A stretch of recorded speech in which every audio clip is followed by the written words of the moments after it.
BZ ગ્રુપનો ઠગ માલિક ભૂપેન્દ્રસિંહ ઝાલા ભાજપ નેતાઓ સાથે સારો ખરોપો ધરાવતો હતો। ભાજપ નેતાઓ સાથે સારી ઓળખાણ હતી। ભાજપ નેતાઓ સાથે ભૂપેન્દ્રસિંહ ઝાલાના ફોટા સોશિયલ મીડિયામાં વાયરલ પણ થયા। તેને લઈને અલ્પેશ ઠાકોરે નિવેદન આપ્યું છે।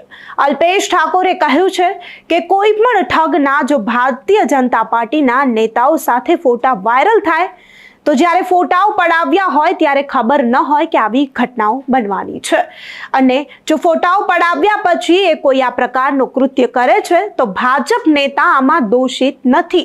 અમને ખબર નથી હોતી કે આ આવા લોકો છે। ત્યારે અલ્પેશ ઠાકોરે વધુમાં કહ્યું કે એક કા ડબલ જેવી સ્કીમો જ્યારથી અમે નાના હતા ત્યારથી ચાલતી આવી છે। સાંભળીએ અલ્પેશ ઠાકોરને કે વધુમાં તેઓ શું કહી રહ્યા છે।